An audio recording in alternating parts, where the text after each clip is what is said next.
मैया कहती है कन्हैया से कि अरे कन्हैया,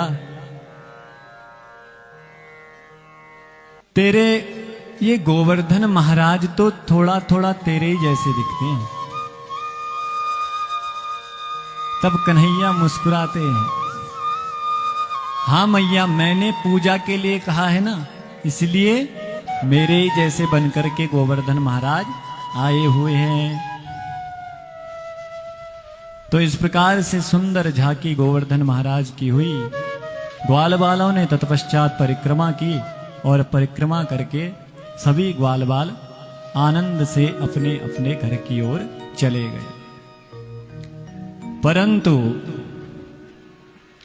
इंद्रलोक में वीणा बजाते हुए पहुंच गए कौन? नारायण नारायण श्रीमन्नारायण नारायण नारायण जय जय नारायण नारायण श्रीमन्नारायण नारायण नारायण। वीणा की तारों को छेड़ते हुए इंद्रलोक में नारद जी पहुंच गए। अरे, इस बार आपका ब्रिज में स्वागत नहीं हुआ, इस बार आपकी पूजा नहीं हुई। तो इंद्रदेव कहते हैं, इंद्र देवता कहते हैं कि करेंगे पूजा मेरी वो, क्योंकि प्रत्येक वर्ष वो हम मेरी पूजा करते हैं, तो इस वर्ष भी करेंगे। पर नारद जी क्या कहते हैं? नारायण नारायण श्रीमन्नारायण नारायण नारायण जय जय नारायण नारायण श्रीमन्नारायण नारायण नारायण। तब इंद्र देवता से नारद जी कहते हैं कि आपका जो पत्ता है वो ब्रजमंडल से कट गया है। क्यों? क्योंकि वहां किसकी पूजा होने लग गई? नारायण नारायण श्रीमन्नारायण नारायण नारायण नारायण नारायण श्रीमन्नारायण नारायण नारायण। तब इंद्र देवता कहते हैं, अरे बताइए क्या हुआ ब्रजमंडल में?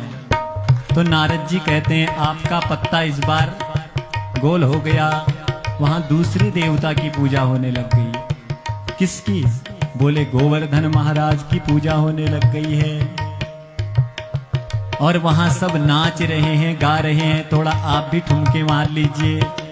नारायण नारायण श्रीमन्नारायण नारायण नारायण श्रीमन्नारायण नारायण नारायण। इंद्र को बड़ा क्रोध आया, अरे उन ग्वाल बालों ने मेरी पूजा इस बार नहीं की, इसका कारण क्या रहा? तब नारद जी ने कहा कि वहां एक छोटा सा बालक है कन्हैया, उसके कहने से इस बार ग्वाल बालों ने आपकी पूजा नहीं की। तब तो इंद्र कहने लग गए क्रोध में भर करके, अरे उन ग्वाल बालों को उस छोटे से बालक पर इतना अभिमान आ गया है कि जो उन्होंने मुझ इंद्र की पूजा करना अस्वीकार कर दिया। तब तो इंद्र क्रोध में भर कर के कहने लग गए, वाचालं बालिशं स्तब्धं अज्ञं पंडितमानिनां कृष्णं मृत्युमुपाश्रित्य गोपा मे चक्रुरप्रियम्। अरे उस छोटे से अनभिज्ञ से बालक के कहने मात्र से उन लोगों ने मेरी पूजा और मेरा स्थान छीन लिया। मैं उन्हें ऐसा दंड दूंगा कि वो जीवन पर्यंत मेरे दंड को याद रखेंगे। और तभी अपने सामवर्तक नाम के मेघों को बुला करके इंद्र ने कहा कि जाओ और जाकर के ब्रजमंडल को रसातल में डुबा दो। गणम सांवर्तकम नाम मेघानां चान्तिकारिणाम इंद्रम प्राचोदयत क्रुद्धो वाक्यम चाहे समान्युता। सांवर्तक नाम के मेघों को इंद्र ने आदेश दिया कि यहां से सीधे ब्रजमंडल में चले जाओ और ब्रजमंडल में जाकर के इतना बरसो कि सारे ब्रजमंडल को रसातल में डाल दो।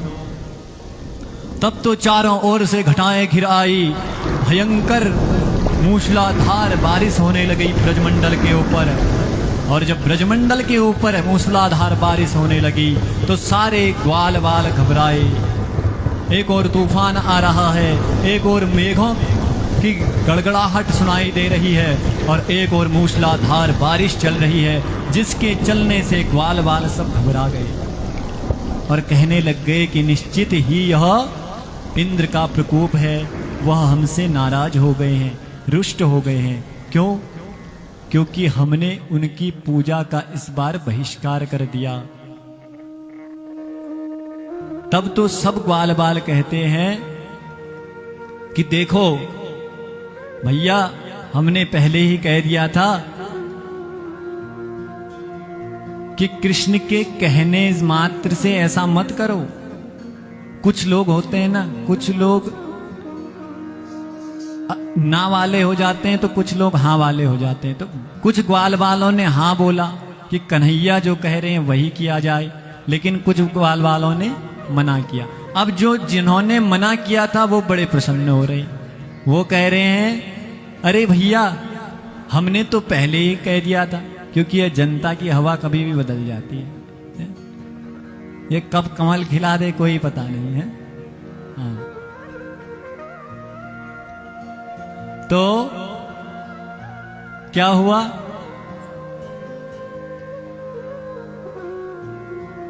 कि इधर जिन्होंने ना कही थी वो बोले कि हमने पहले ही कह दिया था कि उस छोटे से कन्हैया के कहने मात्र से तुम लोग ये कृत्य मत करो, गोवर्धन भगवान की पूजा मत करो।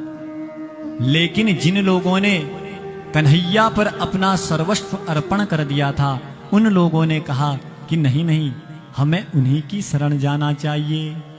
तब सब लोग दौड़े दौड़े कन्हैया की शरण गए और कन्हैया से कहने लग गए, देखो हमने इस बार इंद्र की पूजा नहीं की तो इसका अब वह प्रकोप दिखाने लग गए हैं, इंद्र हमसे नाराज हो गए हैं। इसलिए अब क्या किया जाए? तब कन्हैया कहते हैं, जिन भगवान ने आपको आकर के दर्शन दिए हैं, चलिए उन्हीं की शरण चलते हैं। तब तो ग्वाल बाल सब लोग गिरिराज जी की ओर जाने लग गए और कहने लगे, गिरिराज धरण प्रभु तुम्हारी शरण, गिरिराज धरण प्रभु तुम्हारी शरण, गिरिराज धरण प्रभु तुम्हारी शरण, गिरिराज धरण प्रभु तुम्हारी शरण। बाल बाल जाने लगे कहा? गिरिराज जी की ओर। अब तो सब आगे आगे कन्हैया चलते हैं और पीछे पीछे ग्वाल बाल। गिरिराज धरण प्रभु तुम्हारी शरण, गिरिराज धरण प्रभु तुम्हारी शरण, हम तुम्हारी शरण प्रभु तुम्हारी शरण, हम तुम्हारी शरण प्रभु तुम्हारी शरण, हम तुम्हारी शरण प्रभु तुम्हारी शरण, हम तुम्हारी शरण प्रभु तुम्हारी शरण, गिरिराज धरण प्रभु तुम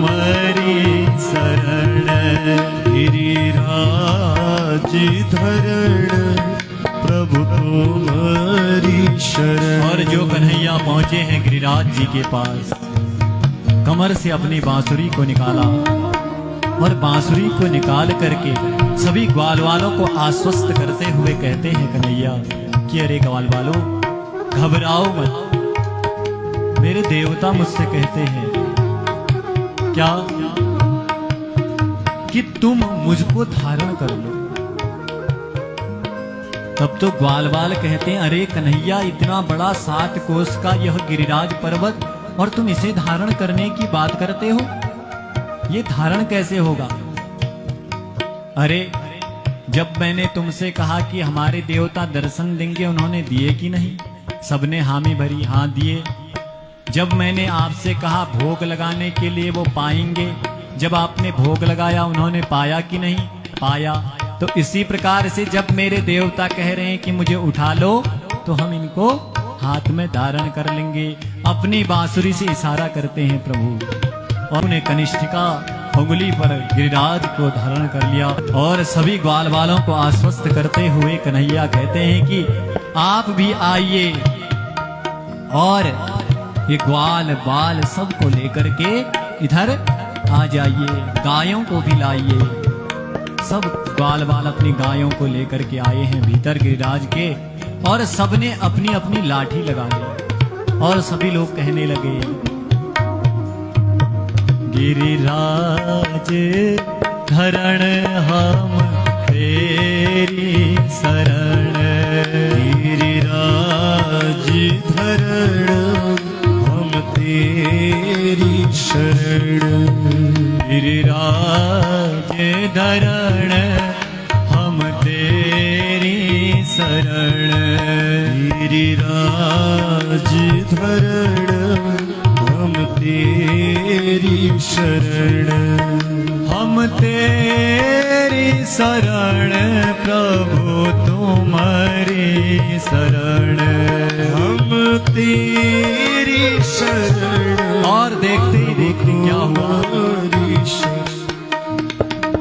इत्युक्तेन हस्तेन कृत्वा गोवर्धनं चलम् दधार लीलया कृष्णं छत्रां कमिव बालका, गिरिराज धरण प्रभु तुम्हारी शरण, गिरिराज धरण प्रभु केवल 7 वर्ष के शरण। कितने? 7 वर्ष के कन्हैया, और अपनी कनिष्ठिका अंगुली पर धारण कर लिया गिरिराज पर्वत। तो ग्वाल बालों ने सोचा कि यह छोटा सा बच्चा ही तो है, ये कैसे धारण कर पाएगा? तो अपनी अपनी लाठी से भगवान का सहारा दे रहे हैं, अपनी अपनी लाठी से भगवान को सहारा दे रहे हैं, और सहारा देकर के कहते हैं कन्हैया हम भी थोड़ा तुझे गोवर्धन पर्वत उठाने में तेरी सहायता करते हैं, मदद करते हैं। तो ऐसे 1 दिन बीता, 2 दिन बीते, 3 दिन बीते, और ऐसे दिन बीतते चले गए। आज जब 6ठा दिन चला, तो 6ठे दिन कन्हैया से ग्वाल बाल कहते हैं कि देखो कन्हैया तुम अब थोड़ा सा आराम कर लो, हम सब लोगों ने लाठी लगाई तो है, लाठी लगाई है तो आप सब लोग आराम कर लो। अच्छा तुमने लाठी लगाई है, ठीक है मैं आराम करता हूं। और कन्हैया ने थोड़ा सा हाथ को नीचे कर लिया, और जो ही हाथ नीचे हुआ कि सारी की सारी लकड़ियां चट चट चट करके टूट गई। तब तो सभी बोले बचाओ कन्हैया, बचाओ कन्हैया। तो पुनः फिर मेरे प्रभु ने गिरिराज को धारण कर लिया। तब सब ग्वाल गोपाल नंद बाबा से कहने लगे कि नंद बाबा ये बताइए, ये जो बालक है ये तुम्हारा ही है ना? तब नंद बाबा कहते हैं हाँ है तो मेरा ही। परंतु इसमें इतनी सामर्थ्य आई कहां से? तो नंद बाबा कहते हैं जिस समय इनका जन्म हुआ उसके तत्पश्चात जब गर्गाचार्य जी ने इनका नामकरण संस्कार किया तो उस समय कहा था कि ये बालक नारायण के समान गुणों से युक्त है, इसमें नारायण के समान बल है, ऐसा कहा था। तब तो ग्वाल बाल सब कन्हैया के पास गए, घेर लिया। अरे कन्हैया, तुमने यह गिरिराज पर्वत कैसे धारण कर लिया? 7 कोस गिरिराज को 7 बरस के चाम, 7 दिन कर पे धरियो तो पड़ गयो गिरधर नाम। तो 7 दिन तक जब कन्हैया ने हाथों में रखा गिरिराज पर्वत को धारण किए, तब ग्वाल बाल पूछने लग गए कैसे किया आपने यह सब? तो कन्हैया कहते हैं कछु माखन को बल बढ़ियो और कछु गोपन कियो सहाय, श्री राधे जू की कृपा ते मैंने गोवर्धन लियो उठाय। कछु माखन को बल बढ़ियो कछु गोपन कियो सहाय। यह सब तो मैंने आपकी सहायता से और श्री राधे जी की कृपा से उठा लिया। बोले राधे रानी की जय हो। तो इस प्रकार से भगवान ने 7 दिन तक गिरिराज पर्वत को धारण किया। कार्तिक शुक्ल प्रतिपदा को भगवान ने गोवर्धन धारण किया, और जब गोवर्धन पर्वत प्रभु ने धारण किया है तो प्रतिपदा से लेकर के तृतीया से लेकर के 9वीं पर्यंत भगवान ने गिरिराज पर्वत धारण किया। कार्तिक शुक्ल तृतीया से 9वीं के पर्यंत भगवान ने अपनी कनिष्ठिका अंगुली में गिरिराज पर्वत को धारण कर लिया। और जब यहाँ गिरिराज पर्वत को धारण किया, उधर बारिश हो रही थी।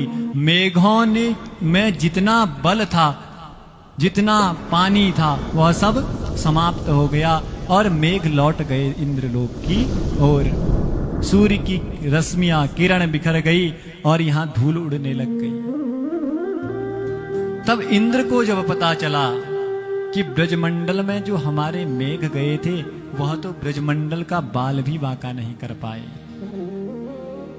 वहां तो धूल उड़ रही है, तो इतने में क्या हुआ, फिर इंद्र आए हैं और कन्हैया से क्षमा याचना मांगी है। हे प्रभु, मुझे क्षमा कर दीजिए, मेरे से बड़ी भूल हो गई है। मैंने आपको एक साधारण सा बालक समझ लिया। इसलिए फिर इंद्र भगवान की बड़ी सुंदर स्तुति करने लग गए और स्तुति करते हुए कहते हैं विशुद्ध सत्वम तव धाम शांतम तपोमयम भस्तरजस्तमस्करम मायामयोऽयं गुण संप्रवाहो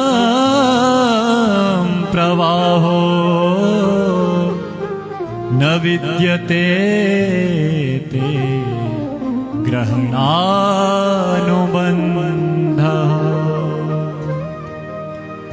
तब तो कन्हैया की बड़ी प्यारी स्तुति की।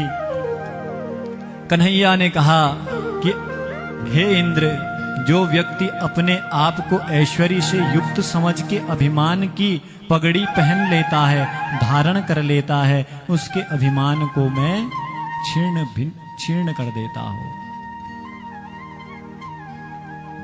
क्यों? क्योंकि जब जीव के भीतर ऐश्वर्य का अभिमान आ जाता है तो तो वो मुझे भूल जाता है, इसीलिए सर्वप्रथम मैं उसके ऐश्वर्य को नष्ट करता हूँ। इसलिए प्रभु कहते हैं, मम ऐश्वर्य श्रीमदान्धो दंडपाणे न पश्यते तम भ्रंसयामि संपद्भ्यो यस्य चेच्छाम्यनुग्रह। मैं उसके ऐश्वर्य को नष्ट करके उसके ऊपर अनुग्रह करता हूं। इस प्रकार से फिर इंद्र देवता को क्षमा किया भगवान ने, और इंद्र देवता को क्षमा करके फिर इंद्र देवता यहां से लौट गए।